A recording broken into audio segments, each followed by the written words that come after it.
Is that my district? Yeah.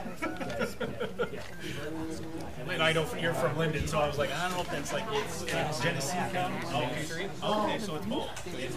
Oh, okay. Well, that's 2 and 3. 2 and 3 are this one is. You taking over for Joe? Ryan Shield.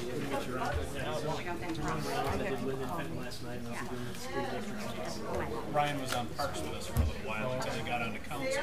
And then since I was already the liaison, we had to vote him off because there can only be one council member on each committee. He didn't actually boot me off. I had to resign. But you had to. I had to. Getting here, I kind of forced my hand. I quit. So Mike, I'm not coming on Thursday night. I'm sorry. Well, I don't get a vote anyway. Oh wait, that's a key. Yeah. Right. Awesome, not here for the water trail. You get a vote. He will be. He will be. One has to go back to the snow ordinance. That's the most important part of the job. I guess I'll 6:30 p.m. I know when it is. I mean, I've got it on my calendar, but I've got to. So whoever shows up needs to vote. So I might have to. For the line, 30 names. Must be an off day or something. Yeah. Oh yeah, that's really great. Oh, I bet. So we're gonna try to narrow that down to 30 names each for each. Mike and I decided to really mix out one Craft beer and wine from Shiawassee River. And then we're going to see the Brucey back to the coalition. So we're doing a name snowstorm thing, and it's still great to short of the coalition. So once we get the 4 names selected, it goes live. I got one. Are you going to do it? It's too late. You're going to do a live vote? I was going to say Chi-Town. You got that one? Oh, there you go. How about Chi Shanny? Yeah, I'm probably, I don't know, 7 episodes in. Yeah? Sweet. Sugar coated today. I know. I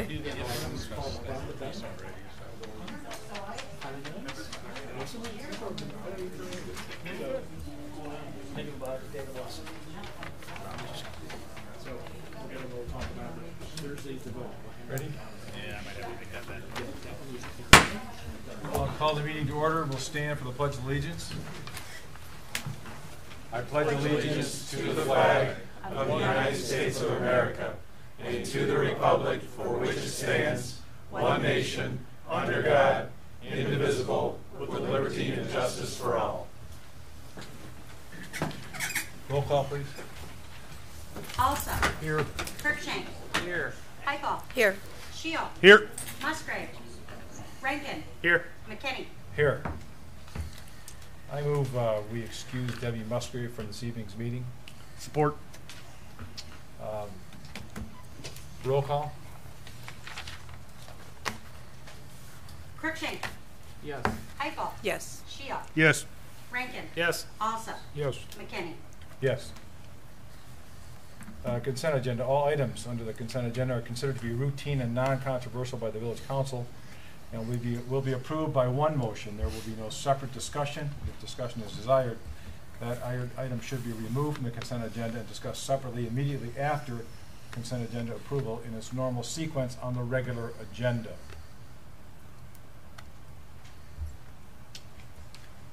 What's the pleasure of council? I make the motion that we approve the consent agenda as presented. Support? Motion and support. Roll call. Heifel, Yes. Shield, Yes. Rankin, Yes. Also, Yes. Kirkshank, Yes. McKinney. Yes. Motion carried. Main Street 101 presentation. Mr. Kolbeck. Hello. Good evening. Good evening. I don't think I need a microphone unless you guys. Well, for the people on the video, Yeah. Oh, for the video. you can just drag that over if you want. Yes, I might do that. Or you can just pop it out of it. You can just take the microphone out of the stand there. It's wireless. This should stretch right. There we go. That'll work. Never mind me. So I just wanted to preface this. Most of you, or a lot of you, are familiar with the program and everything that's going on with your downtown and all the good work that Katie's been doing. And we're trying to get out, make sure that we're being more visible in our communities and talk about the things that we can do for you, the things that you should be doing as an organization, the downtown. And this is a real low-level base.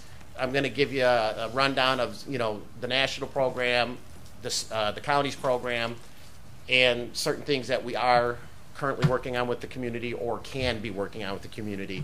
And then for future reference, if there's stuff that you would like to have more information on, we can do a more deeper dive. So if this is, a little low level for you or preliminary, you understand that's what we're doing tonight, and I can come back and give you more detailed information. And of course, I'll be here to answer questions tonight too. So that being said, Main Street 101, and you have a nice picture of the village of Holly. So, history on Main Street, Oakland County. The county program was established by Elbridge Patterson in 2000. We were the nation's first county-wide Main Street program. Usually the organizing programs are statewide. And our mission is to maximize the economic potential and to preserve the heritage and sense of place of Oakland County's historic downtowns and commercial districts by encouraging and facilitating the use of the Main Street four-point approach. And that emphasizes comprehensive economic development with the context of historic preservation. So you can see we currently have 22 program participants, and actually we have some that are coming on board this year, so we're growing. At the select level is Rochester, Ferndale, Holly, Lake Orion, Farmington, Pontiac, Ortonville, Oxford, Highland, Franklin, and Clawson. So you can see it's a pretty good, broad spectrum of the county. Then we have these lower levels. There's the associate level and affiliate level. Birmingham, Lathrop Village, Wixom, Leonard, Clarkston, Hazel Park, Waterford, Oak Park, Groveland, Holly Township, and Southline.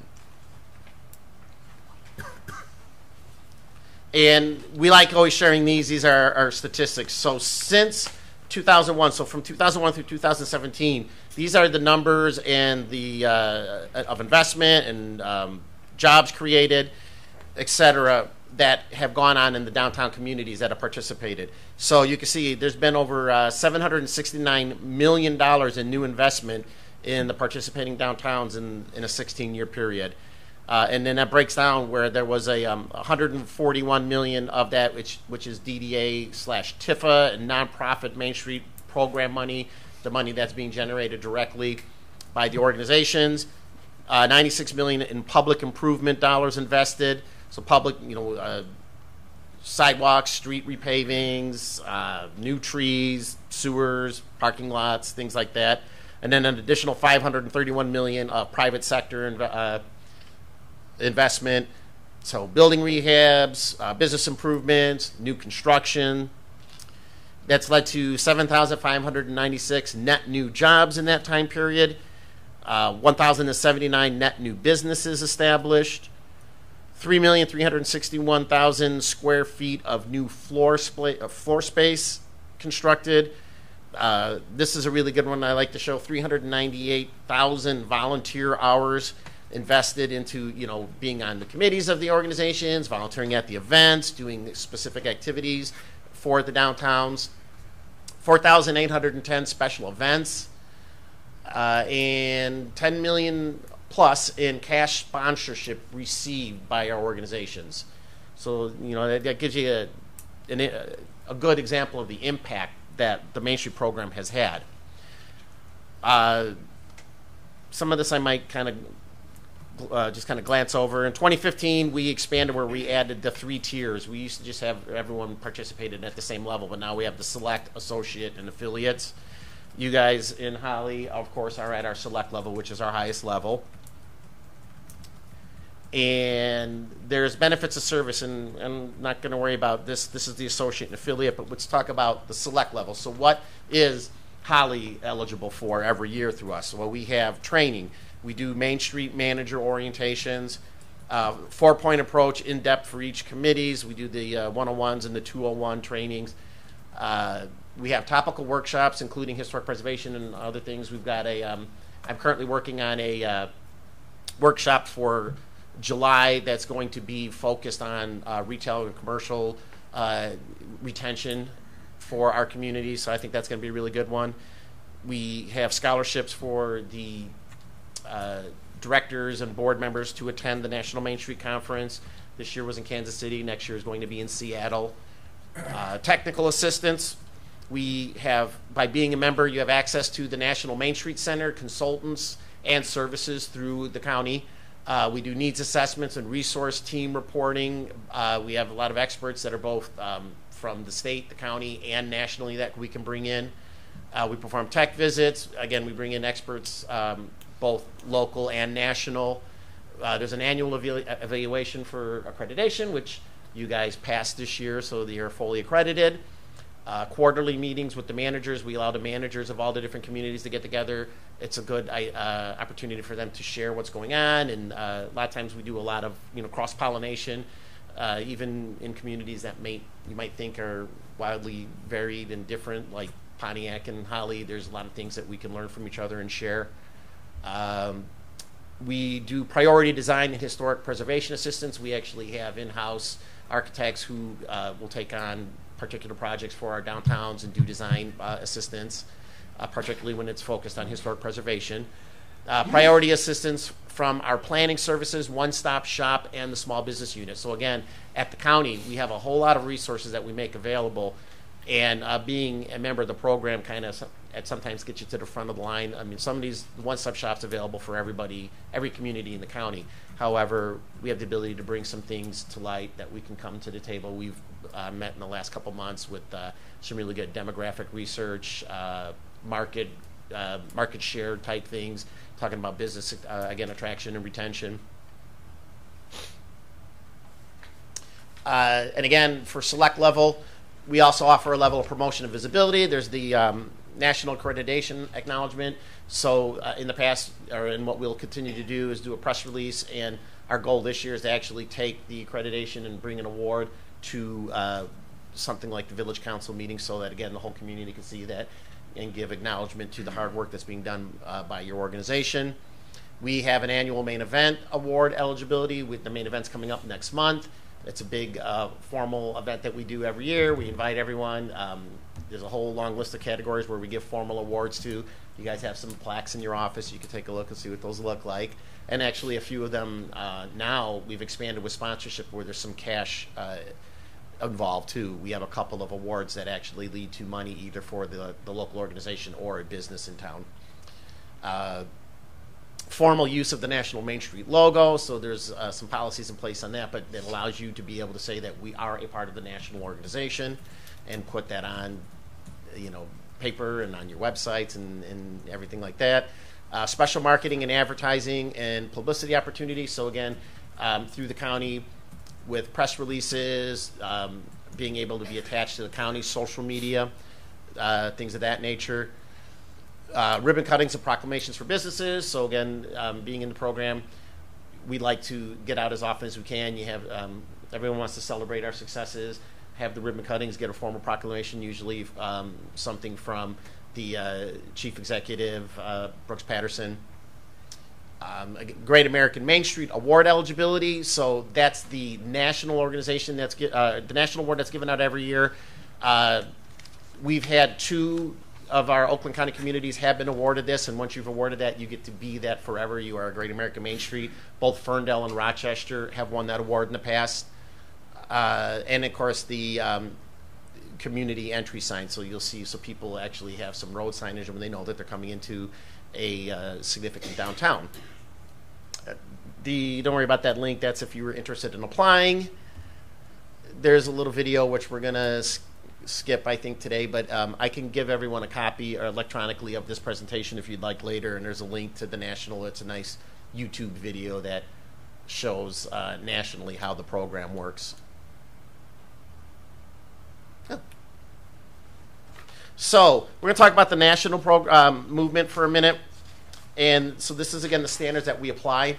It's the leading voice for preservation-based economic development and community revitalization across the country. We have over 1,000 designated programs nationwide. It is kind of stressed that everyone deserves access to a vibrant neighborhood, a place that has a thriving local economy, is rich in character, and features inviting public spaces that make residents and visitors feel that they belong, and that it empowers communities to set their own destinies and it offers a roadmap for locally owned, locally driven prosperity. So the framework that's set nationally and then funnels through the county, the important thing to remember is it's driven here locally. It's a bottom-up type program. It's what the community says they want, what the community is saying is special about the community. That's what we're going to lift up. It's not something where, even though this is part of a larger national umbrella, the rules don't come from the top down. We're lifting everything from the bottom up so that it's driven specifically by what this community needs and wants. And then you can see this is a little diagram that shows the Main Street approach. So it breaks into these four program areas, and it's economic vitality. And through economic vitality, we're building a diverse economic base, catalyzing smart new investment, cultivating a strong entrepreneurship ecosystem. Design is creating, inviting, and inclusive atmosphere. Celebrate historic character, foster accessible, people-centered public spaces. Promotion, marketing the district's defining assets, communicating the unique features through storytelling, and support the buy local experience. And then lastly, organization, which is building leadership and strong organizational capacity, ensuring broad community engagement, and forging partnerships across multiple sectors. And again, it sort of looks like this. So you'll see the process is a continual circle, and it doesn't ever really stop. The work keeps going because every time we do something, it leads to changes, and you should always be in continual improvement. Starts at community vision and engagement. We start working on getting a market understanding. So again, the specifics of this market. In your case, what is it that makes Holly special? What are the things that are attracting people to here? When we're looking for things that we need to change, we'll start forming transformation strategies using the 4-point implementation, and then everything has measurable outcomes so that we can say this is what the real impact was. And we go back to the community again, and we just keep that cycle going. So again, community vision knows what the people want. Market understanding is what can your market support? What is viable for here? What makes sense in this specific community? So again, specific to here. And then the transformation strategies, theirs are used to guide the direction, bring about substantive transformation, reflect the broader community. It's based on understanding of the district's economic performance and opportunity, so very specific to here. Measurable. It could be both short and long term, and it should be. And we focus on, like, annually having 2 or 3 things that we're working on, and you could evaluate that every 2 to 5 years. What are the things that we want to do? Again, you're using the 4 points, and we're talking about having really measurable outcomes, which I think you can see. And guiding principles, so we just always run these through, and the last 2 were some that were specifically added by us at the county. So everything we're doing, it's comprehensive, it's incremental, meaning that we're doing things in these little pieces, and every time you take a little piece off, you get more done. It's self-help, meaning that it's being done here locally, with partnerships, asset-based, what do we have that exists already, quality, everything we should be doing should be appropriate quality that, again, represents the community. It leads to change. We're doing things through implementation, but more importantly, flexibility is important. We should be able to change as needed. It's not something that's set in stone ever. And we say repeat, repeat, repeat, because again, this is a living process, and it should keep going all the time. And when we talk about things like comprehensive, we shouldn't be having a single focus on like one thing. Every community has a great overlying thing that they want to have stressed on, but there's other things. So make sure that we're not always just focusing on one thing and one thing only, because we want to be broad. And again, incremental, we talk about taking baby steps, and that's how we really accomplish great things. So the 4-point approach, and you've heard me talk about that, just really briefly going back to that.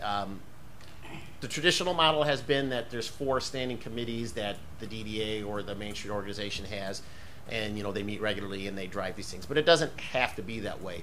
Again, it's flexible. It's based on the community. It's based on the organizational strength. It's based on the things that you're working on at any given time. But the work should always represent things that strive towards these 4 points. So economic vitality. So what does that mean?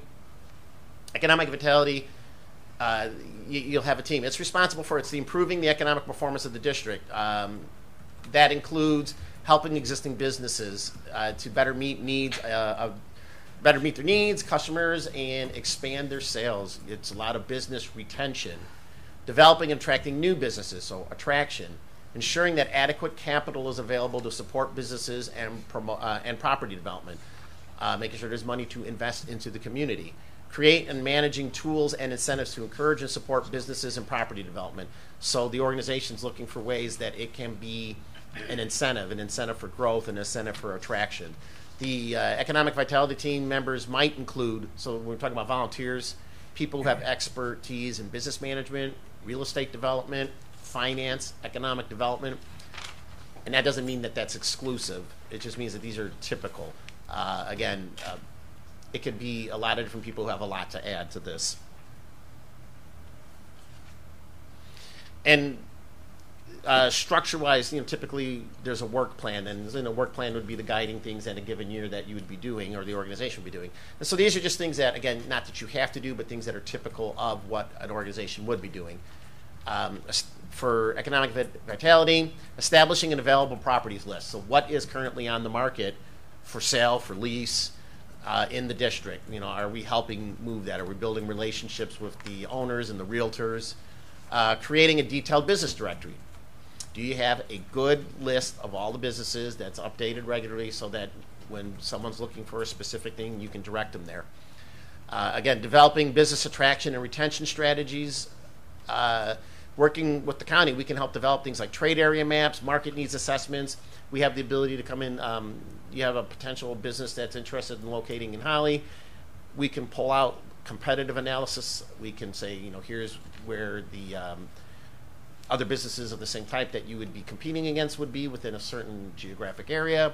Here's the things that the market can bear. Here's the sales numbers from a given year, so we know how much of actual financial how much money is being spent on a particular interest, whether it be dining or hardware, or you can pick a category.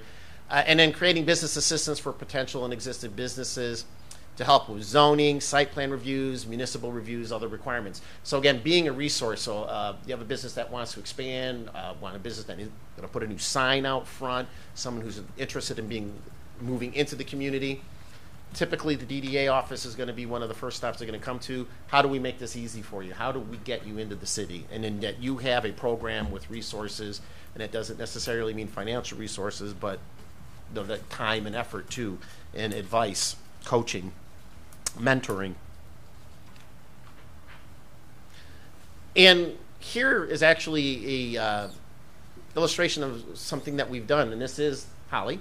We had met a few weeks back discussing the interest of the boutique hotel, and this is a trade area map showing, like, here we wanted to circle, I believe that's a 20-mile circle on that map, and we could put in there points of what competitors are in there, and then when you see these colored areas, that's a demographic breakdown, and it says these are the types of general demographics in the area, income levels, lifestyle type, things like that, so that you get an idea of what is in the area. And this is something that the county can provide free of charge. So it's a really good resource. And it's something that we have done and we will continue to do for you. Now we go to design. And design team is responsible for implementing aspects of things that involve the physical and visual concepts, including building rehabilitation, infill development, parking spaces, signs, window displays, logos, transportation. Design team members might include people with expertise in architecture, landscape architecture, urban planning, product design, graphics, visual merchandising, historic preservation, civil engineering, and again, just general, anyone who has an appreciation or an understanding of the physical characteristics. So design handles things, like I said, building rehabilitations, but also streetscape enhancements, flower planting, trees, designing physical downtown spaces, parklets. So those are the kind of things that fall into the purview of the design work. Sample plan, again, work plan activities, rehabbing of historical buildings or features, establishing design guidelines for the district so that you have something on the books that says this is what we are looking for visually or quality-wise. Developing streetscape maintenance and improvement programs, flower planters, banners, holiday lights, all of that. Facade improvement or signage assistant programs. A lot of communities will find a way to, create a pot so that they can help with financial assistance in some cases, businesses to put up new signs, awnings, things like that. And then also creating business assistance for potential and existing businesses to help with design, site plan reviews, zoning. So again, being that resource when they have questions and they want to put a sign in, and your first stop, well, can you put this sign in here? Does it meet the standards of zoning, or will they reject it? And so again, historic preservation, and we've been helping the county currently on the depot. So there's a nice old picture that I pilfered from your Facebook page, and this is something that we're actively helping on, and we're hoping to see that really move forward soon. Promotion.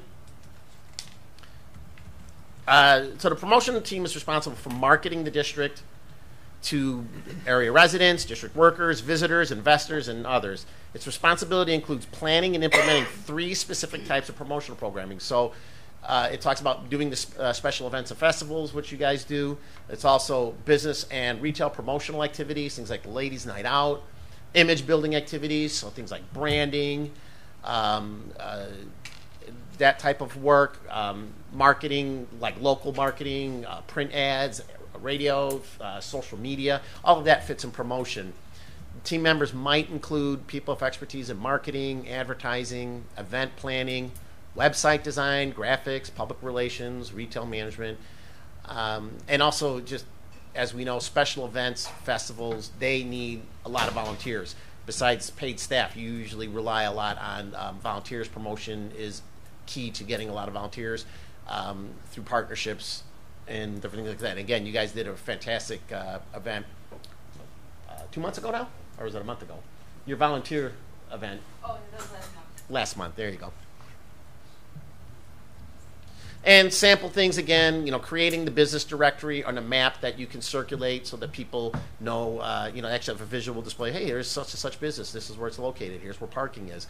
Create and participate, shop local events, developing and planning and implementing signature events and festivals, cooperative advertising, marketing programs, and district and community branding campaigns.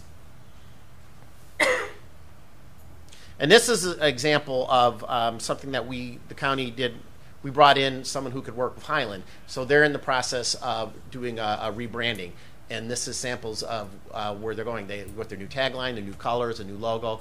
And Highland Township's actually doing a combined branding effort where it would be the township, the DDA, the library, and they're all going to unify under this, basically some variation of this logo and this color scheme. So again, these are the kind of things that we can do through tech visits. We will bring in actual experts in the field who do this work. And the last thing is organization. The organization team is responsible for ensuring that the program has the financial resources, the volunteers, and the partnerships it needs to accomplish its mission and to successfully implement each transformation strategy. Organization team members typically could be business management, public and or media relations, fundraising, organizational development, project management, local leadership. So again, it's a lot of different people who can have a lot of input on this. Sample activities for this committee are doing things like developing a plan to look for and implement additional revenue sources. So again, here the example being the creation of the 501c3, which is going to open up some opportunities to generate extra revenue to reinvest back into the downtown that wasn't available prior. Preparing board committee and member handbooks so that you have adequate resources made available to board members, committee members, training, things so they understand their roles, they understand what the DDA is doing. Developing volunteer recruitment plans, looking for opportunities to develop cooperative partnerships with the local community, things like your Chamber of Commerce, your schools, your libraries, your Visitors Bureau, etc. And earlier I had mentioned, so we have these 4 focus areas, and a lot of times you'll have specific committees that represent each one. that's the model. It's not necessarily always going to be that way. It doesn't have to be that way. The work is always going to be represented in some capacity, and you'll see a lot of overlap. Volunteer recruitment is something that organization committee does, but it's also something the promotion committee does. Creating like branding and marketing, a lot of times is going to be an overlap of promotions and economic vitality. So the work isn't siloed. It's not exclusive. We're doing things in cooperation, not just with other entities here, but amongst ourselves. And so again, this is just a nice visual representation of something that organization committee does. And the little gold stamp, you guys have been approved for your 501c3. Breeze through this real quick. We talk about roles and responsibilities. So the people who are actually the volunteers, who are sitting on the board, who are going to the committee meetings, who are volunteering at the events, there's a level of expectation that you should be engaged, both with the organization and your local community, that you provide oversight to the committees, you're helping develop policy, plans, and that are things that are going to lead towards the achievement of the goals that we've laid out. You should be an advocate for your downtown and as well as the organization. You attend functions as a representative of the organization, volunteer for events and assignments as needed, and participate in the trainings that we offer. So again, both through the county and then nationally, we have a lot of trainings that are available, not just for staff, but for volunteers also. Oops. What's next? So these are, again, more process things. We're always doing this. This is something that should be continual. You're reviewing and updating your mission and vision statements. We do this on a regular basis, making sure that as change happens, things are still applicable, that the community hasn't changed what it wants or expects. And so we say they should be reviewed every couple of years. You have a mission statement. The mission statement is what you want to accomplish. The vision statement describes what the district will look like when you've accomplished those goals.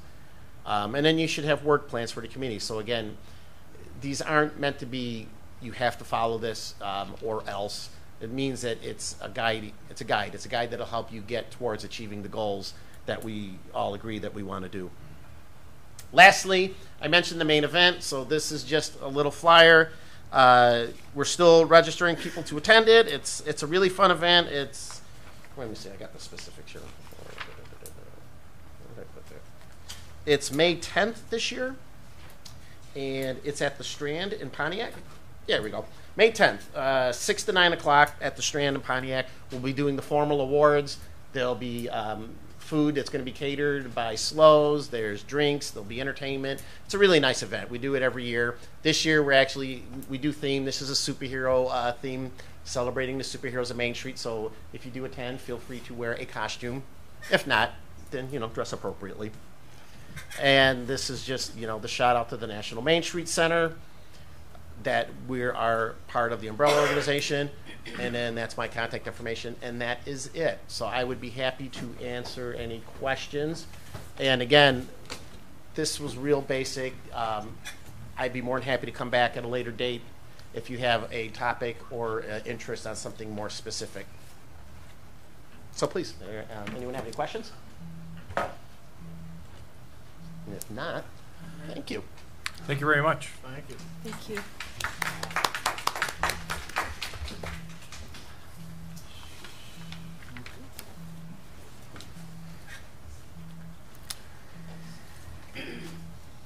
There being no old business, we'll move on to the new business agenda.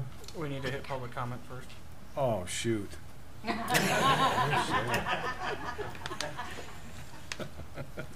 Public comment, I'm sorry. Thank you, Dave. Public comment. Members of the public can address council once recognized by the chairperson. Comments are limited to a maximum of 4 minutes. Council may extend this time by up to an additional 4 minutes by a majority vote. Prior to addressing council, members of the public are asked to state their name and address for the record. Public comment, yes.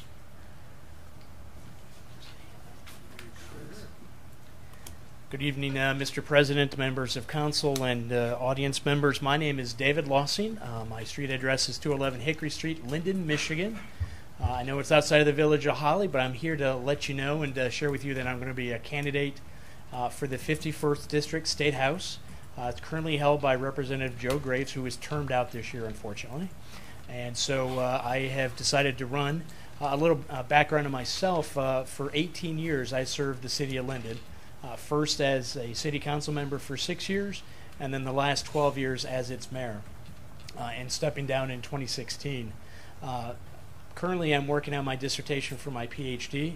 So I'm a great house husband. I get my wife out the door every morning so she can teach in Flint Community Schools, make her breakfast, make her lunch, pack up her car. I volunteer in her classroom.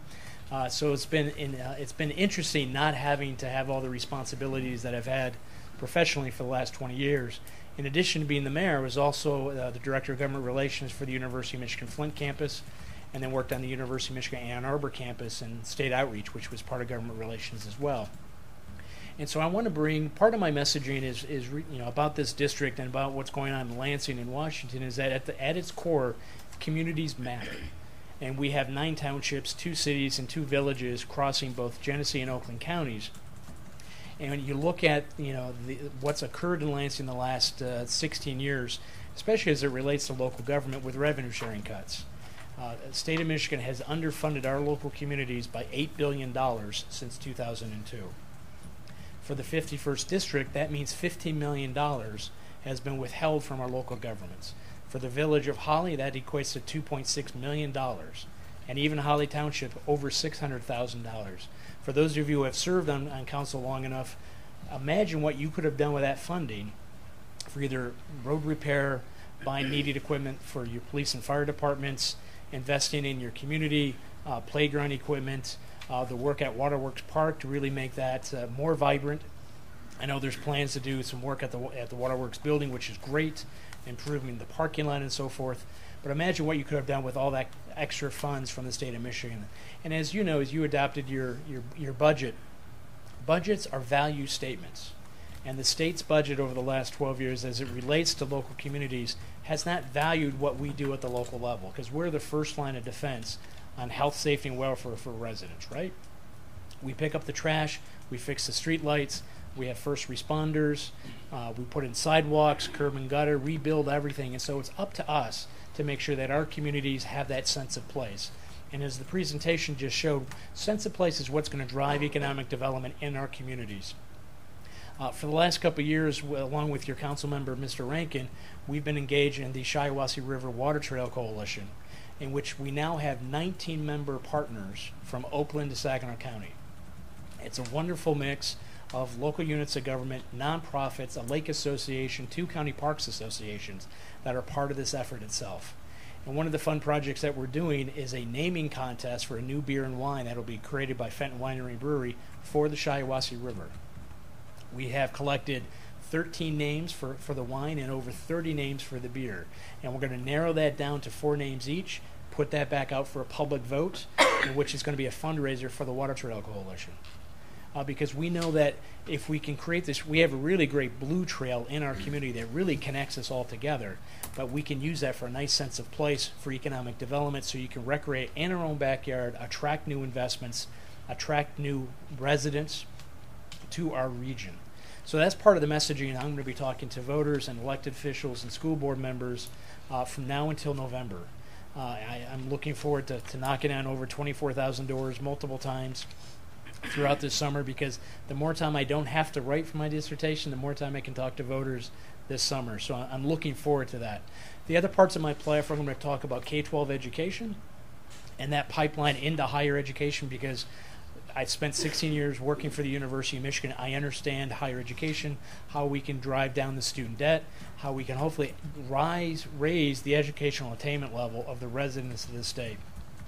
The one thing that we learned about when Amazon decided not to come to Michigan is that we lack mass transit and we lack an educated workforce, which is understandable because we were a manufacturing state from the 1900s. It was low-skill, high-wage jobs. Today, now it's high-skill, high-wage jobs. So we have to help our students and those men and women that want to return back to school and get back into the workforce to be able to raise our educational attainment levels. And part of that is going to be funding those students who want to go to community college, trade schools, 4-year university as well, with last dollar funding. Because we need to compete on a global stage and look more like Minnesota and less like Mississippi and Alabama, unfortunately. So it's going to take a collective effort, but hopefully I have those skill sets to do that and build those partisan or bipartisan relationships in Lansing to do this, because we all have to work together regardless where we live, where we come, and so forth. So I just wanted to stop by tonight. I'm going to hang around for the rest of your meeting. I've missed meetings for the last year and a half. I kind of joke as a recovering elected official, so this is great to have a nice turnout today too of residents as well to talk about important issues here in the village of Holly. So if there's any questions that council may have, or I'll just wait till after the meeting, sir. Thank you for your time. Thank you. Any further public comment? Hearing none, we'll move on to new business. Item 1, consideration of ordinance 452, which amends the Village of Holly ordinance number 72.01, parking during snow season. Sure, and this was a item that actually originated with the Charter and Ordinance Committee. So I don't know if Councilor Cruikshank, who chaired that committee, wants to present, or if you want me to. Sure. One of the long-standing things that's I've always heard from residents and sort of felt myself is our wintertime parking ordinance does not fit the needs of the community. From November 15th to April 15th, as a blanket, you're not allowed to park on the streets from 3 a.m. to 7 a.m. And so that causes a lot of individuals to either stack up in their driveways, causing, they're blocking sidewalks for access for other individuals, or if they don't have that option, they're pulling flat out on their lawns and in the right-of-way, which obviously when the snow starts to melt, we have some pretty serious issues with, taking care of their lawn maintenance. So getting the Charter and Ordinance Committee together and doing some research, also soliciting feedback from Director Clausen on the issue, looking at some other local communities and what they've done over the years to, mitigate some of the plowing that the DPW needs to do, and finding that balance between parking and snow removal. So what the Charter and Ordinance Committee has done is we would like to scrap the current November 15th to April 15th ordinance and go with a new program where if there's more than 2 inches of snow on the ground, then we would have a snow emergency, and that way you would not be able to park on the streets at any given point in those couple days or however long that snow lasts until 24 hours after the snowfall has stopped. That we figure is probably between 8 and 14 days a year, depending on the snowfall. And then the rest of the time we are able to park in the streets as normal summertime, rules allow. So that will alleviate parking, over the sidewalks at certain times, and then, save some of the lawns and yards. Another benefit that I feel is important too is right now when there is snowfall, the DPW schedules that 3 to 7 time frame to do their plowing, because obviously the streets are cleared at those times. So now they will not have to, get up early and mess up their schedules, use overtime monies, which is pretty important, and be able to plow it during normal, working hours of the village. That'll allow, the street parking, and then it saves the lawns and the right-of-ways, I think is that's my spiel. Comments or questions? So as it stands right now, if this is adopted, what will happen is the residents will need to be informed. So they need to, watch the radio stations, listen to the radio stations, watch their television stations, and you can be informed by other various things. There will not be a mass communication sent out by the village saying we are under a snow emergency. I would assume we would do the common courtesy of the first couple times sending that out via our Gov delivery updates, emails and text messages. But it is not on them. It puts a little bit more awareness on the resident to be involved. And so we would be using the National Weather Service out of Flint or White Lake, since we're kind of in between there. And if either of those organizations call for 2 inches or higher, we would automatically kick into a snow emergency where people would remove their cars off of the street, allow the DPW to do their job. 24 hours after the snowfall is ended, the snow emergency would automatically lift, and we would go back to life as normal. Does that cover it, Brian? Is that the expectation? So I would assume it would be a little bit of a struggle out of the gate, because this is a major policy change that has happened. I'm not even sure when this one was originally put into place, but I feel like it's the right mix of taking care of things. I guess my question I have, for the first few times that we blast out, like say Gov delivery emails, what have you, what about those people that might not have the Gov delivery email and such? Again, it goes back on the resident to be self-informed. Everybody that I know has access to a radio or a television of some sort. So there's where would be the call for it. So if they have internet, they can easily sign up for it. I'm going to also include it in the letter that goes out with everyone's property taxes. Yeah, so we include it in the tax bills. I would assume putting it on the water bills in that, October, November time frame is a great idea for administration to send out the little, say, we're under the new parking ordinance, make sure that you're up to date on that. But we definitely, it kind of falls on the residents a little bit. So Yeah. Ultimately, it's less intrusive than November to April. absolutely. How many times have I had to pull my car into the driveway and block the sidewalk for a night I knew there was not going to be any snowfall whatsoever, and only to pull it back out in the middle of the day to, alleviate the parking. Where I'm at in our subdivision, we're not able to park too deep in our driveways. So that's kind of a struggle for people that have multiple cars. It probably wouldn't be available to us, but the larger cities do announce snow emergencies at the news shows, on television news shows. Some of them do. This one is very closely mirrored to Wixom. So Wixom does not do any, the same, 2 inches, it's automatic snow emergency. There's no notification sent out.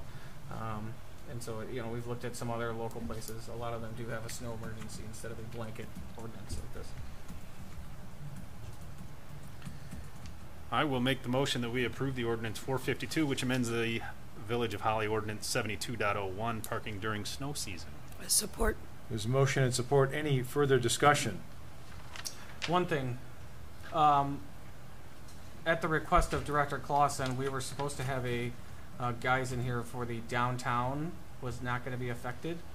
Was that still in play, or has that been changed? We're supposed to be no parking, same as 3 to 7. Right, just for the downtown, because you guys had, some coordination for getting the snow trucked out of there. That would probably need to be amended in here, correct? It would. I wasn't aware of that. We can try to build it in to it. Okay. I don't remember what went over from Debbie to. I think the To ordinance Attorney for Gilman. downtown is separate. If that's a Now. totally separate ordinance, then we're fine. I understood that to be with reference to something later on the agenda. No, it was signs. No. No, the That's snow just, snow parking park. management, not necessarily snow. Item 6, am I wrong? Yeah, that's a separate parking issue. That's what I understood the email to be with reference to. No, number 6 on the agenda is a completely separate downtown parking issue. It doesn't have anything to do with the snow. Yeah, that's all year long. I don't understand what the reference is to the downtown. So in our committee meetings with Director Clausen in there, he was requesting that, yes, we can change the village-wide ordinance, but he would also ask that we keep the specific downtown, and we're talking from Maple to Broad, and then from. So the parking on Saginaw, and then the 2 parking lots behind the buildings on Saginaw. Correct, yeah, that those remain as part of the 3 to 7 no parking, so that they're able to truck the snow out and do some more coordination down in that area. I thought Debbie had you recorded it down. I'm not sure whether. But that's not in what we're It is voting not. on tonight. So if that's the case, I think we need to table this until next week and then reconfirm with everybody on that request. For the next. If next Director meeting. Clausen doesn't think that that's a large issue, I'm fine with voting on it tonight. But if it's something you really would like, then we should table it until next week.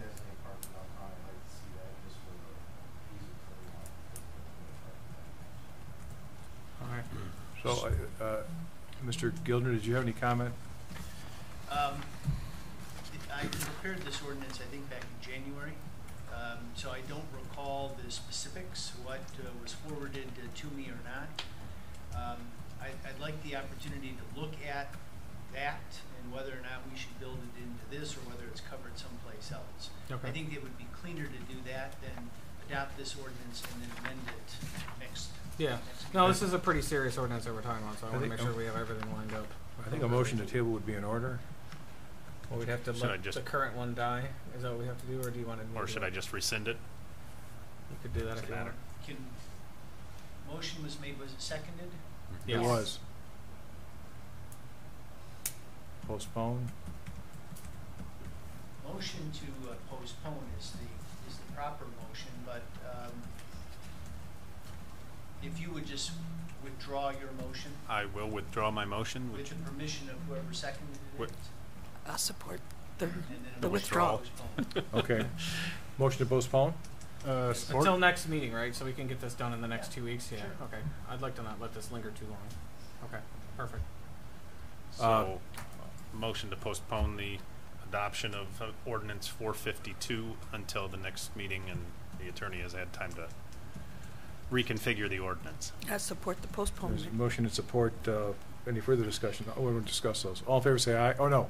Roll call. I'm sorry. It's a different meeting I'm going to. Also, Yes. Cruikshank, Yes. Piper, Yes. Shield, Yes. Rankin, Yes. McKinney. Yes. Motion carried. Item 2 on new business, blessing of the bikes, special event. Yes, thank you, Mr. President. So this item is in new business only because it was submitted after the 60-day time limit. Other than that, this would be in consent agenda. This is a recurring event every year. There are absolutely no issues with the event that we've experienced. The River Church and the Hodgson Ministry Group are very cooperative, and as we met with their representative this year in order to plan this event, all the details were confirmed as to what was going to occur. They are renting Crapel Park and then utilizing the streets that are dictated in the special event form. Their only need from us are barricades, which the DPW will drop off prior to the event.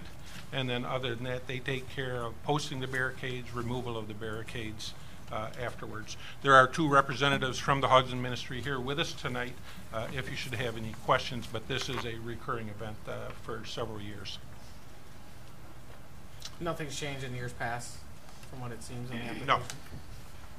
Make the motion to approve the blessing of the bike special events. Support. There's motion and support. Any further discussion? Roll call vote. Cruikshank, Yes. Piper, Yes. Shield, Yes. Rankin, Yes. Also, Yes. McKinney. Yes. Motion carried. Item 3, special event, Holly Academy 5K Run.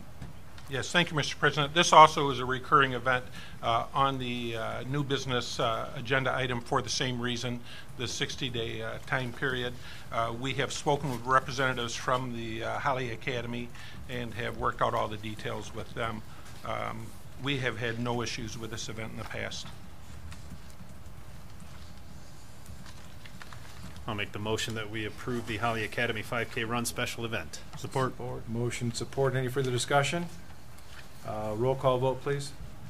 Piper, Yes. Shield, Yes. Rankin, Yes. Also, Yes. Cruikshank, Yes. McKinney. Yes.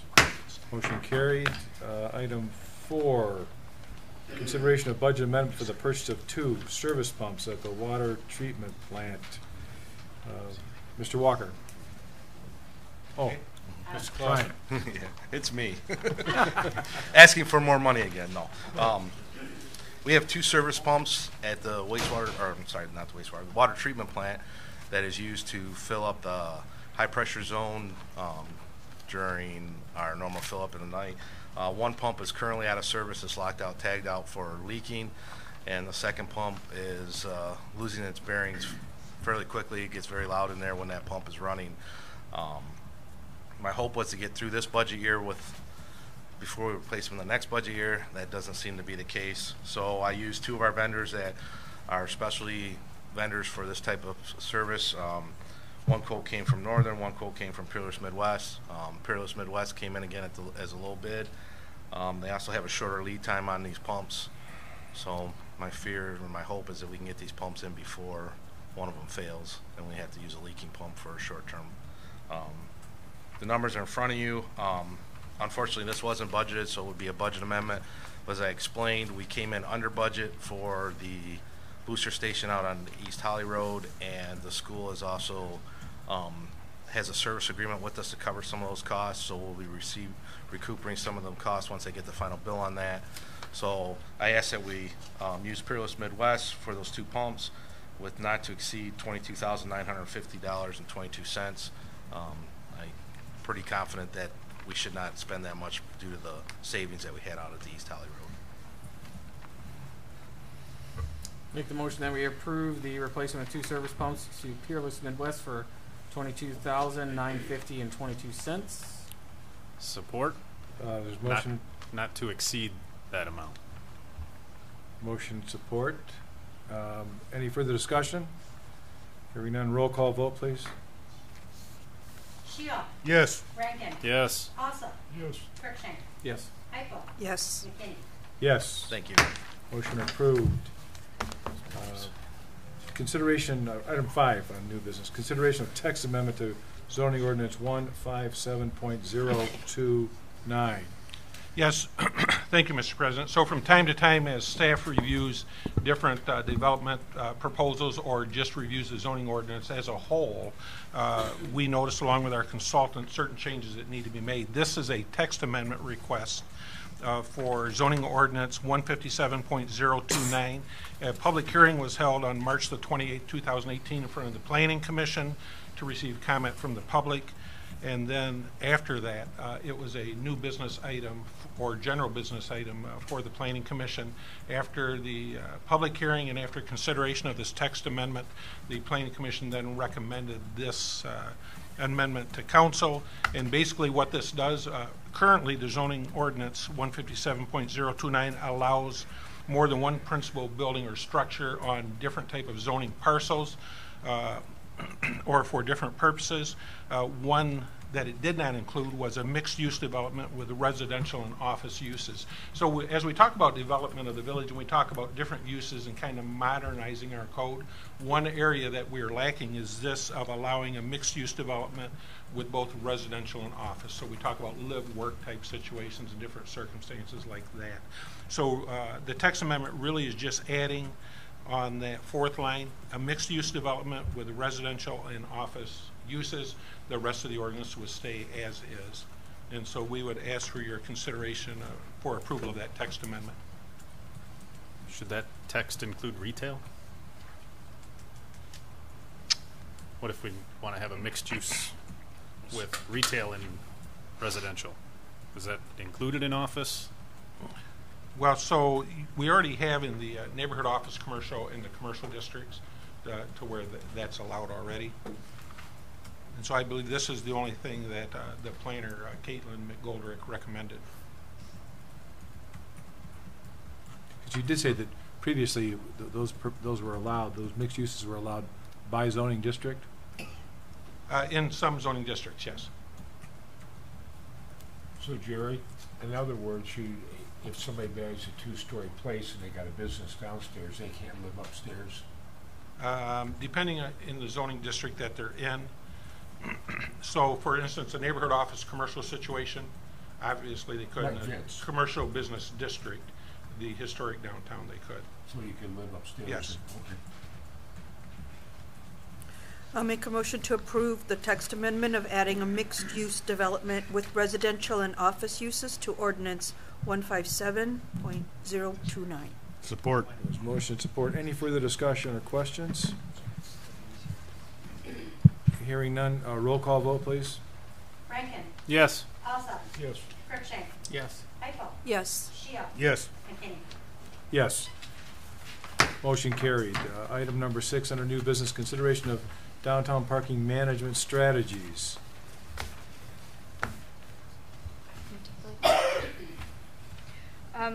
So what you'll see in front of you, the council action request, know that we did send a message, and what I would we sent a message to all the merchants today, and what I would suggest is that originally this is a council action request, and instead of asking to make a decision tonight, we would request instead that this is just a good, healthy discussion, so that we can allow for more time for those that would be affected or would be interested in giving their 2 cents, so that they can share their comments, concerns, ask questions, and such. So please, when you're looking at this council action request, we are not looking for a decision tonight, merely to make this into a discussion.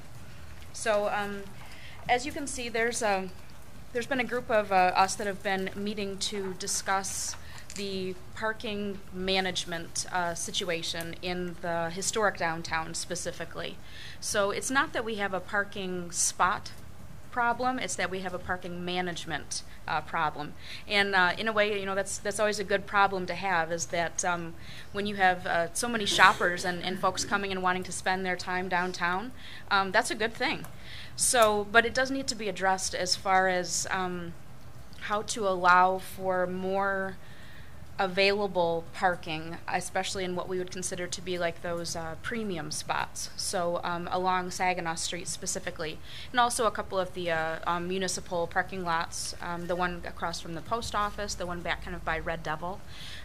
We want to find the best way to allow those spaces to be for the paying customers, the people that are going to come in and spend time in our downtown where they want to spend their dollars, and we want them to be able to do so and feel comfortable, and it to be convenient for them. But we have noticed that, and it's a universal problem in pretty much every little downtown, big city across the country, of those parking spaces being occupied for an extreme amount of time, so for several hours. So when the shoppers are coming through, and if they see that what they would consider to be every parking space is occupied, then they may not stop. They may not. They may continue or go somewhere else.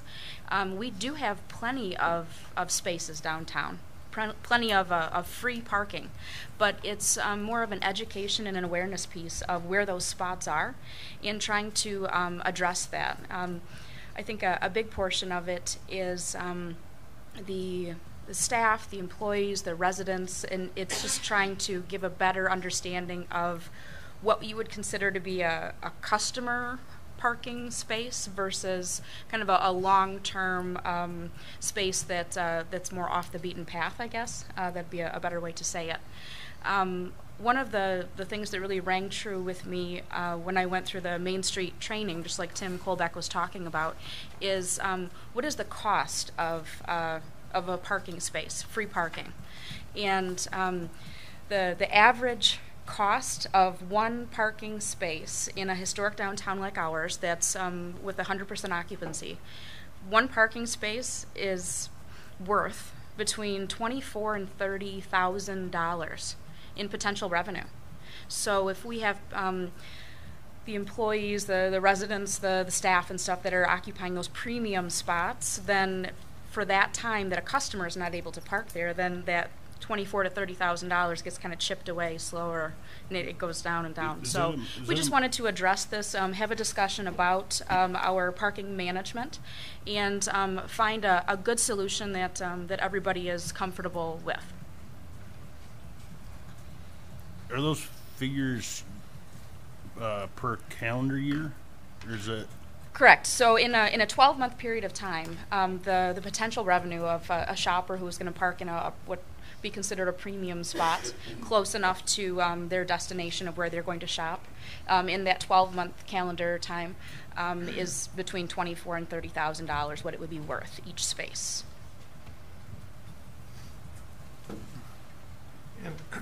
And so really, if I can, some of the problem with this is we know that the parking spaces on South Saginaw and on Maple Street and on Civic Street, they have a different use, or could have a different use than those parking spaces in those two municipal parking lots that Mrs. Hughes talked about.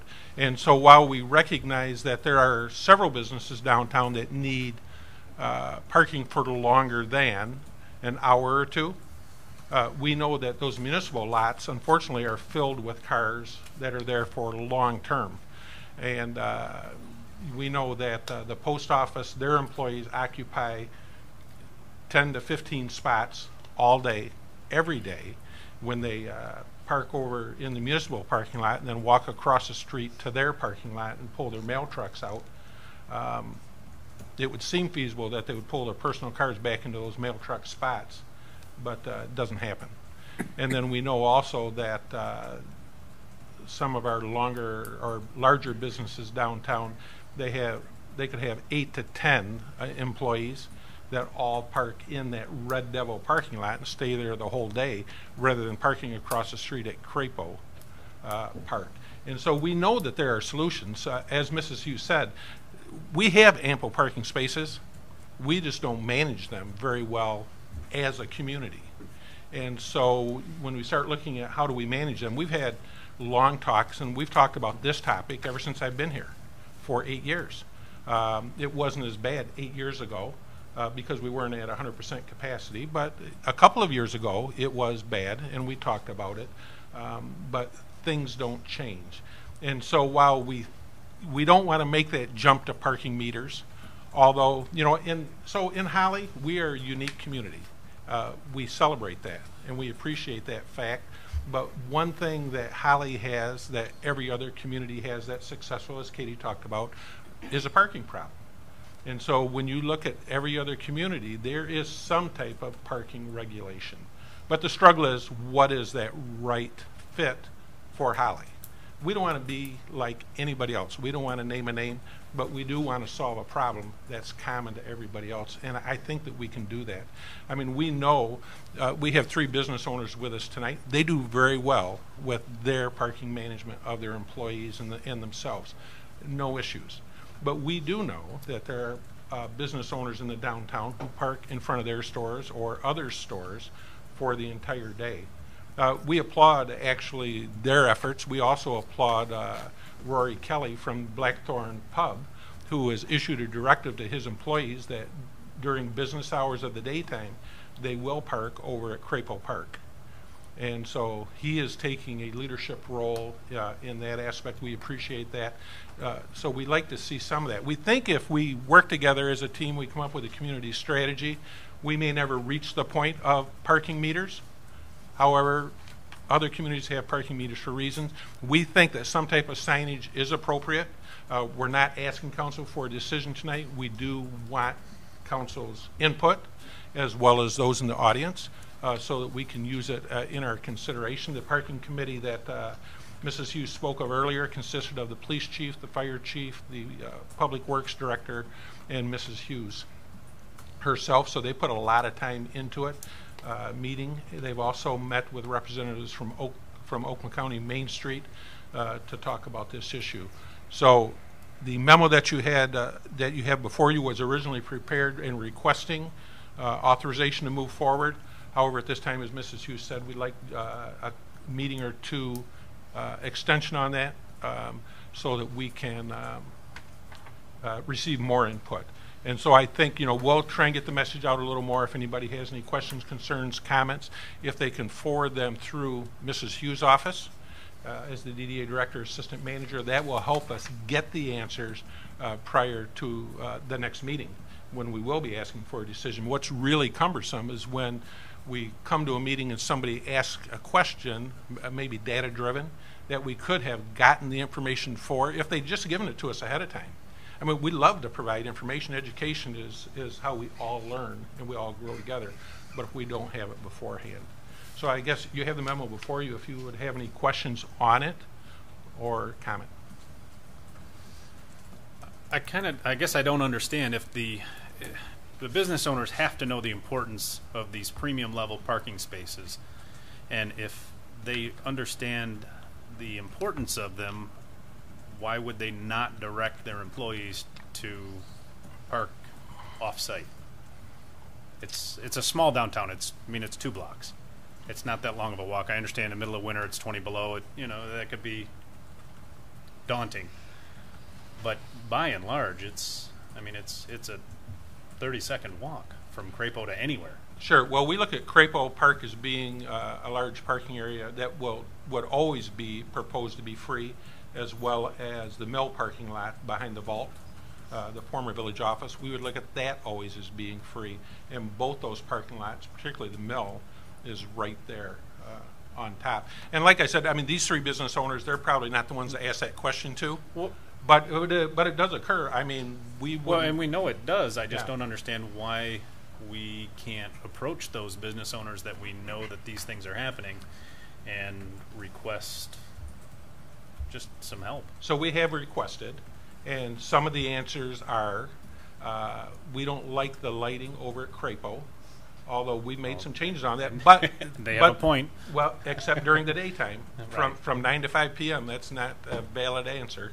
At night it is. Yeah. When we were first working with the Black Door, and that was some of Rory's concerns was, well, I don't want to have my staff walking over to Crapo Park, and so the resolution was he will have his employees park at Crapo Park during the day, but after 5 p.m. he will release them then to come move their cars closer to the business, which is a perfect solution. But we've heard answers that if nobody else is forced to park over there, we're not going to either. And I mean, that really doesn't leave us much choice. Yeah, I think the whole idea is not that we don't force people. We encourage them to do so for their own benefit. The feedback I've received from residents and business owners downtown is that the 2-hour and 4-hour suggested parking limits are just not feasible. Yeah, I think a lot of good points were made that, the 2-hour parking is good for a restaurant, but for, a painting party or a wedding reception or something like that, it's not going to cut it. And it would be difficult to enforce, and it's not the welcoming message we want to I think give. If we were to bother going with the idea of 2-hour parking, we should just jump right to meters. And I don't want meters. Right, and I don't either. Yeah, but is it wrong to say that this should be a DDA issue? This is the placemaking. This is exactly what they should be working on. Well, finding a solution, whether it's a parking garage or buying more land or, facilitating. But isn't that the placemaking? Isn't that something that they should be actively looking for? Well, I think this is your DDA director that's working directly on this committee. Well, I mean, I would assume that it's mostly Katie though. Like, it's not the DDA. It's not a subcommittee. It's not right. So she's the only one from the DDA on the committee.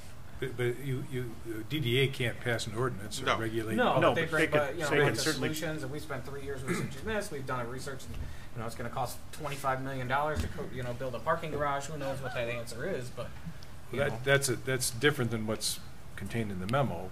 What's contained in the memo is regulation, which is the province of the council. And I would just say this. I mean, we are sensitive to the 2 hours, the 4 hours, but I think. And maybe the 2 hours is adjusted. I mean, pick a different number. Pick 3 hours. Yeah. Pick 4 hours maybe for the Main Street.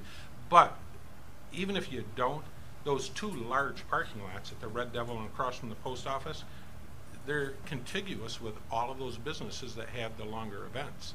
I mean, in my mind, it would be very simple. Of course, I'm not a business owner. I'm the first one to admit that. But in my mind, it would be very simple. If you're going to book a party, then say, parking for this party will be in the Red Devil parking lot next to the Red Devil, and we're right on the corner, and we're right there. So, I mean, that's kind of the issues that we're looking at. And really, we look at, the DDA has several committees. They have talked about this, but really, I love committees, but if you're going to get anything done, it really has to be a staff-driven process, but we want to be inclusive. I mean, otherwise, the committee would have forced an answer from the council tonight, but that's not beneficial to anybody. And so that's not what they're after. If I can weigh in a little bit too. So through Main Street, Oakland County, and this was before my time. I've been in my position less than a year. But once a year we get a tech visit that's part of being a select level community.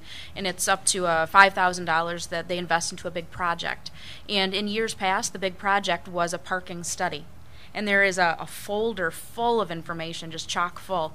This big study was done, and there were no definitive plans that came out of it. It was more just a better understanding of what we had going on downtown. And speaking with Tim Kolbeck, so our tech visit for this year, I think we're going to get kind of a bonus because the fact that we did the this tech visit in years past, that we can resurrect it without having to use it as our tech visit. So there is a parking expert. She works out of state, but she is more than happy to come and speak with us in the near future, pro bono. And she does these parking studies on big and small communities across the country. So an expert in the field who is willing to come and speak with us about this.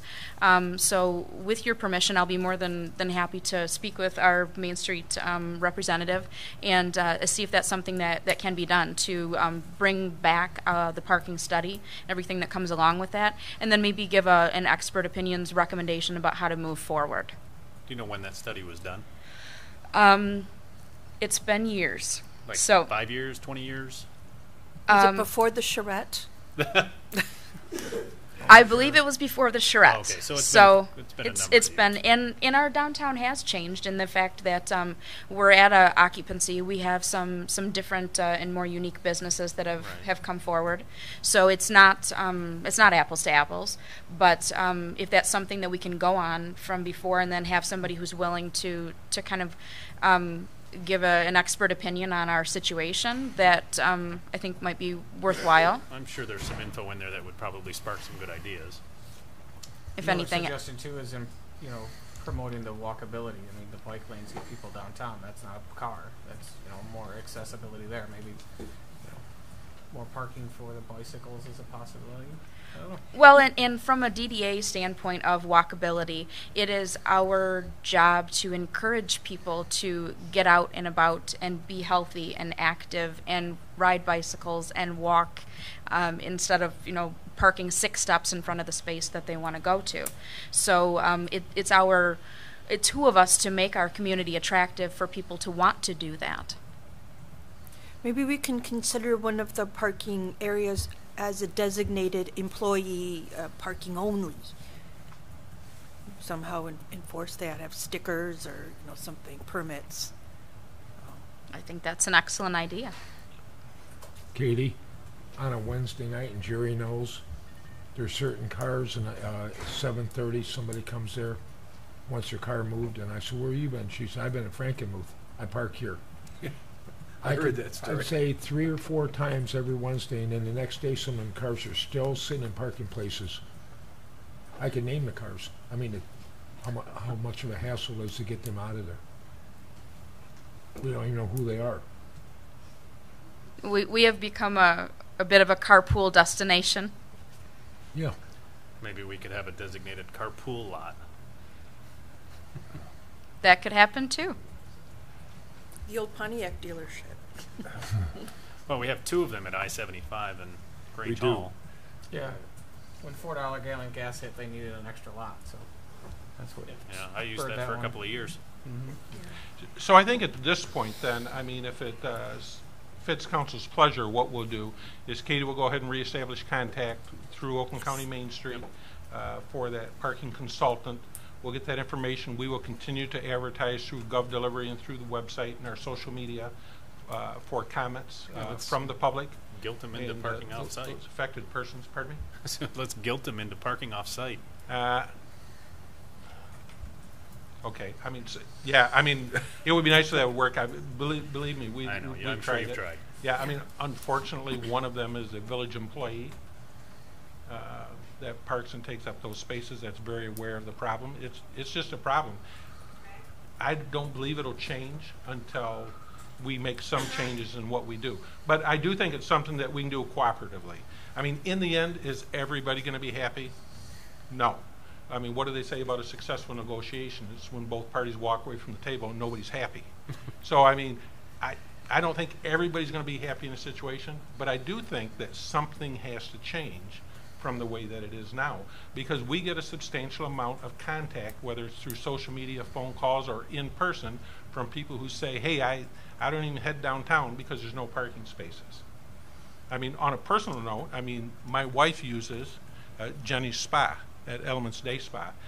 Most of the time, I drive her to town when she's coming because there's no parking spaces, so that I can drop her off and pick her up, and she doesn't have to worry about messing her toes up that she just had done. So, I have a long driveway, and I think I have 4 $30,000 parking spots. Right, yeah, exactly. I actually have two driveways. I'll make available to any of the merchants or. Yeah, it is. Yeah, exactly. So there's no action that's needed tonight by council unless you want us to do something different. Then contact that parking consultant and continue to receive comment.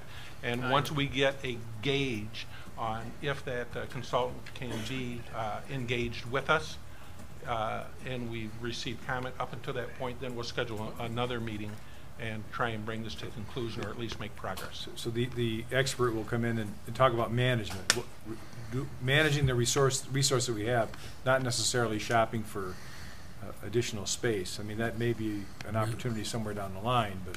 Yeah. Correct. I mean, so I think, people talk about let's build a parking deck, and yeah, best case scenario, that'd be great, but you're talking 6,000 plus per space.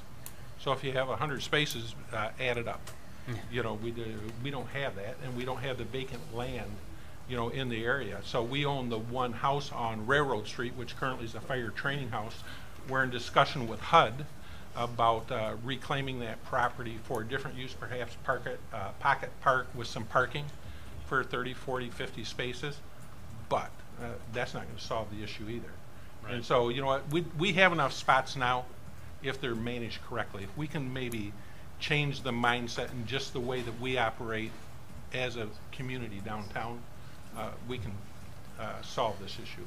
Is that report that we have, is that something, is that like a few pages you could scan an email, or is that like a big thick booklet that I would have to come to your office and check out? It's more in the big thick booklet. Okay. There's a fat folder full of stuff, and I've been going through previous records of Andy Potter and Hope Pond's art and Suzanne Perot, and there's a lot of files to look through and sift through. But there is the parking study one is quite significant. I don't believe that there was anything within a page or two that said, here's what we researched, here's what we found, here's how to move forward, and because I don't think it ever got to that point of having a recommendation and then just like a full solution. So it's just a big book of facts. It seems to be that way, but in resurrecting the fact that was the tech visit, and in talking with them, they said, we'll be able to kind of help you out a little bit. Right. We are thankful for their expertise from somebody who does this for a living. And kind of give us an overview of what could work. But I think the biggest thing is we've been talking about parking management for a decade or so. It's time to make a decision, a change, a choice, a something, so that we can try to a solution. Yep. I don't think we have to take any action. We can just continue with the direction that we've discussed.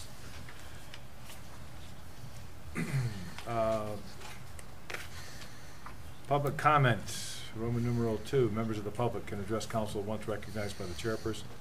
Comments are limited to a maximum of 4 minutes.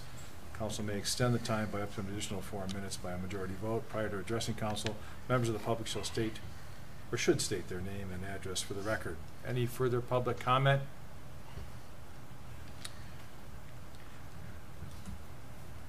Good evening, Marta. Good evening. 115 South Saginaw Street. How are you this evening? I'm good. You got another 4 minutes to great. keep going. I got 8? No. Okay. You got 4 starting now.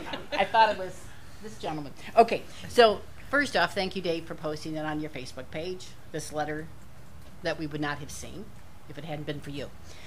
Second of all, Katie, you were so kind to send this out to us today at 10:37 a.m. this morning. But council, she did not.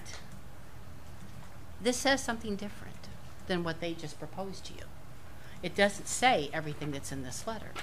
Here to us, we read that on days when a festival or large event, such as a car show, this is when they seem to have a problem with the parking areas. And it made it sound in this letter to us today that they wanted to post signage to ask us not to park in parking lots, to give it to the consumer. But here this evening, it's a whole different conversation. It's the same letter we have. I know, but it doesn't. This says about events events and festivals. Mm-hmm. It sounded like this evening they're talking about this 7 days a week, 52 weeks out of the year. Am I correct? Yeah. Yeah, but not in this letter that you sent to us today. Well, no, so this letter is a little broader than what we just talked about with council. In the letter, we do talk about festivals and events because that is another issue. But I think we included that to show kind of how we're tackling the problem of. Are you only tackling this parking issue on event days, or are you tackling this issue 52 weeks out of the year, 7 days a week? So we're looking at 52 weeks. However, I think it certainly can be refined because we know that on Mondays it's a light business day. Although I was downtown for a couple hours on Monday yesterday, there was 0 parking on the streets. But we know that on Saturday and Sunday, that's a different animal. That's All not right. a normal So what I'm business saying day. is that the letter that we were sent today does not state that. It's 52 No, that's why I weeks think out of this the is year. all a work in progress, and that's why we asked for extension. Well, I so think we that can you would have roll. had more people here this evening if you had stated that correctly. I think that your Facebook page and what Tim Connolly, I believe is Terry Connolly, had posted on his, I think you would have had a lot more conversation if they'd known it was 52 weeks out of the year. It's interesting, as far as the consumer, I'm all about a person coming to downtown, shopping, eating, having a great time. So I had a customer that came from Lansing. She invited a friend from Grand Blanc who had never been to Holly before. And they came to my store specifically to look for a dress. And I worked with them for 2.5 hours. They left my store, they went and had lunch, they visited 3 other dress shops in the area, and then they came back to my store and spent another 2 hours. These women spent time and money in our downtown. So what you are proposing here this evening, 2 hours, 4 hours, you just sent these people away. They can't participate in the whole downtown. They can't share their dollars with all these businesses if you ask them to move their cars or to leave our downtown after 2 hours or 4 hours. So this is something you all need to consider. I'd like to know how you're going to, it wasn't in this letter, but what are you going to do with the residents who live in the downtown district? What are you going to do with the residents who live in the apartments? Where are these people supposed to park? Where is their overnight parking? Well, for 16 hours of the day, they can park anywhere they want to. It's this 8 hours from 9 to 5 that we're talking about. We're not talking about any other time than 9 to 5, and more than likely 9 to 5 Monday through Friday, I think might be the finished product. I mean, whether it's 2 hours, 3 hours, 4 hours, I don't think that's determined yet, but I think the days of the week and the time frame itself of the restriction would be no longer than 9 to 5. So there was another customer here today that went to yoga in the morning. They went to have a cup of coffee, a little breakfast at the Bittersweet Cafe. They went to the spa and had their nails done, their pedicure done. And oh, and by the way, they also went shopping at Rags. What time frame do you think that took that woman to do all of that? I have no idea. That is where our concern lies. And my time is up, but these are the things your that... time's not up because Jared used most of it by my Okay. count. But All right. I do have one more question Okay. before you're done, but go ahead. Go ahead. But these are the things that I don't think that the council understands about retail. And you really need to do more research. Our DDA director, I think in this letter it stated that they spoke to some business owners. I couldn't find one business owner that said that you had spoken to them. So I don't know who you're polling. I would love to know. Because it's not me. It's not the spa. It's not Rags. You're not coming in asking us. And I've been here, I'm in my 18th year.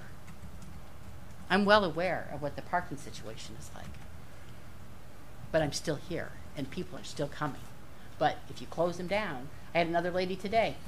She's 80 years old. She loves to come shop. She parks her car. I timed her today in the dressing room, in the store. And I said, are you going to go have lunch today? Now, that wouldn't have given her enough time to go have lunch. You see what happens here? This is a problem. And you've got to have to really think it through. Instead of just saying, okay, 2 hours. And where are you going to post a sign? In front of every parking space? Because people don't read. Not thoroughly. No. As Councilor Kirkshank said, though, regarding the snow ordinance, it is somewhat the responsibility of the patrons to read and to pay attention. There's really very few downtowns, and like I said, I don't know where it's going to end up, but there are very few downtowns across the United States where there's no parking regulation. Well, let's say Crapo Park. You're going to have to park there from 9 to 5. Is DPW going to be over there cleaning that walkway from the Crapo Park all the way to the businesses downtown through the parking lots? Is it going to be scraped? Is it going to be salted? When it snows midday, are you going to be out there cleaning the streets again? Because it is dangerous, and you've got an incline that you have to go. So if people start wiping out, who's responsible for that?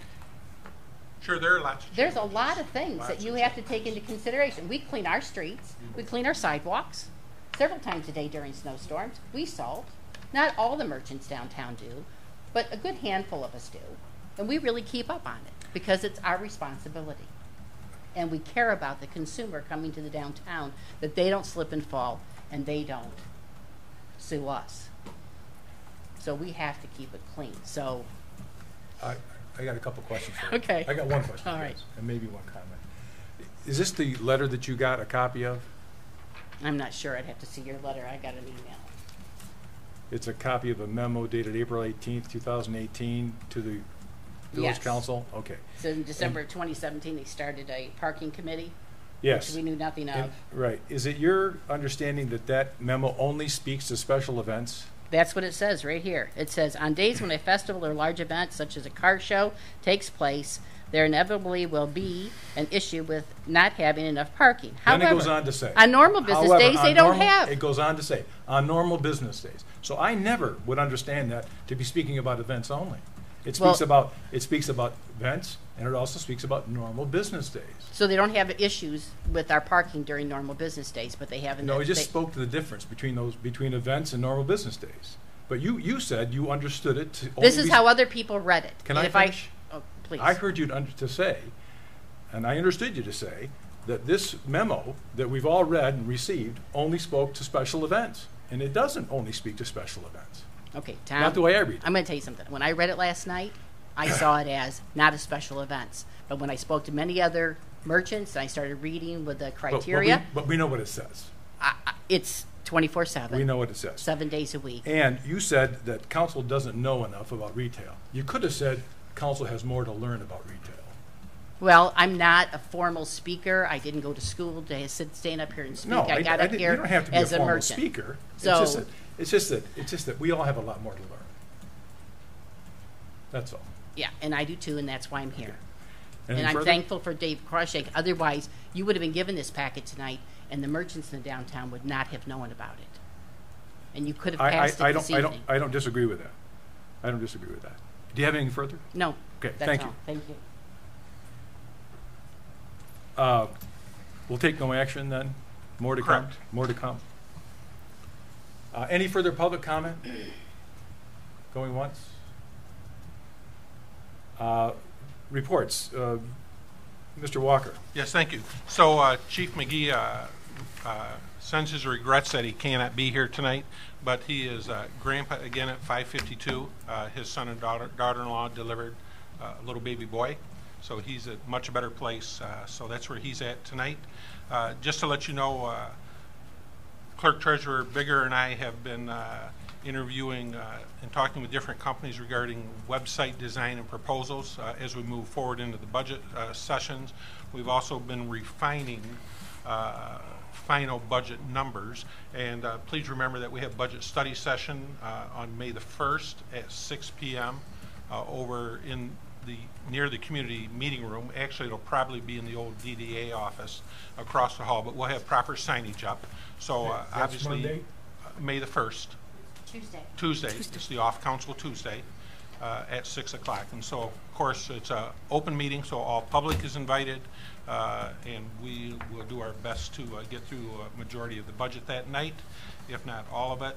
Also, if you haven't seen, although I don't know how you could not have, we have made a substantial progress with CN and CSX Rail as far as movement on the possibility of moving the depot, moving towards restoration efforts. So we're very excited about that.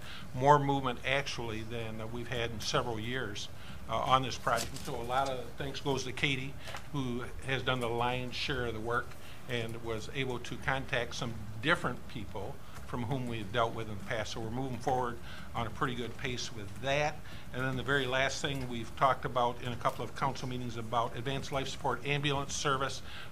Chief McGee and I are putting the final touches on proposals that we've been examining from NACFA, from the North Oakland County Fire Authority, from Groveland Fire Department, and from some private ambulance companies as far as providing ALS. There will not be a gap in service.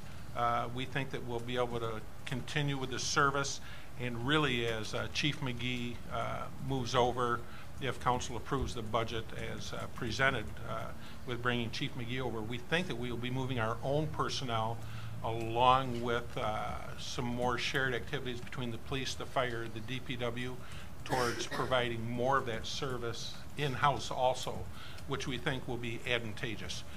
The more of our own residents and business owners and patrons of the village that we can arrive to quicker because we're coming from just within our own locale, the better off we are. We have some really super talented people in the fire department, police department, and a few in the DPW. No, all of them. All of them. No, we're actually very fortunate. I've spoken many times about the caliber of employees we have here in the village. Very fortunate to have what we do, but we're heading in that direction. So we may have an answer for you on May the 1st as far as an ALS recommendation and where we're heading. If not, it will be very shortly after that. That's all. Mr. Gildner?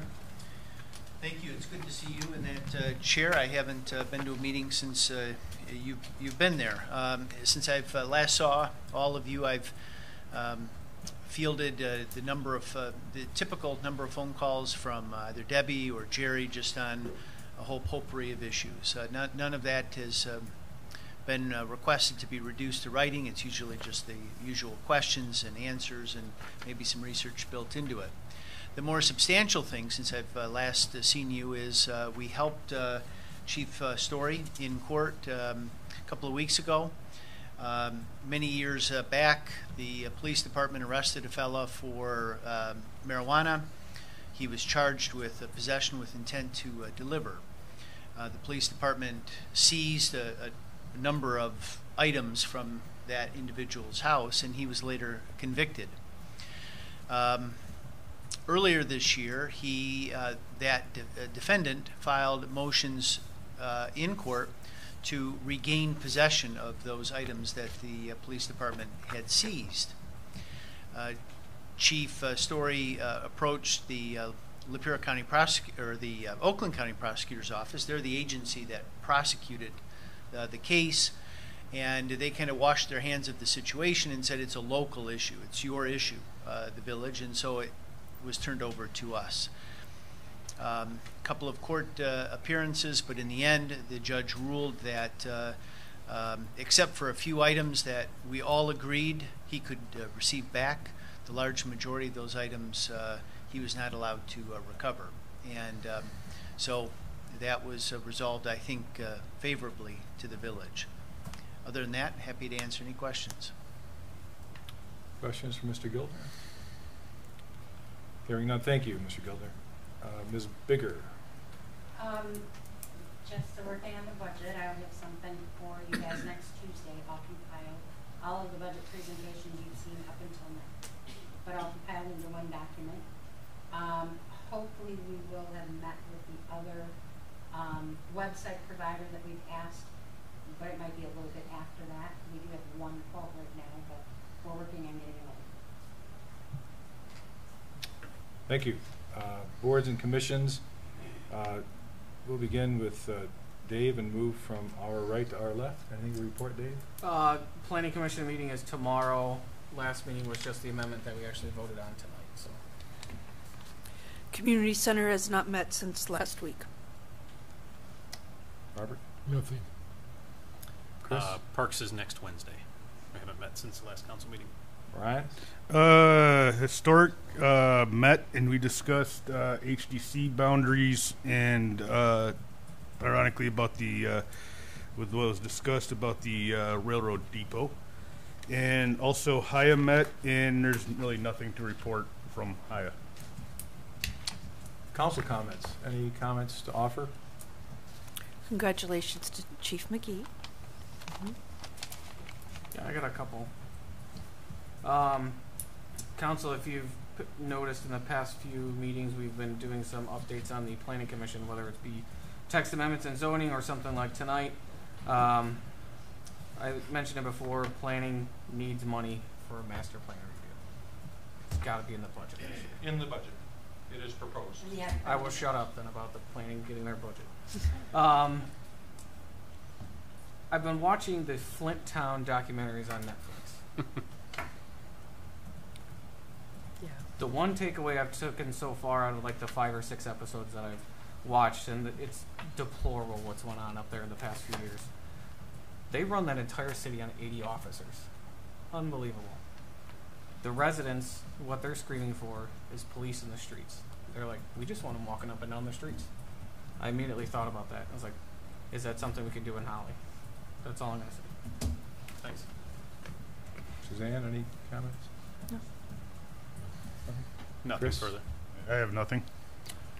I have nothing. Motion to adjourn? I'll make that motion. Support? We're adjourned. There being no objection.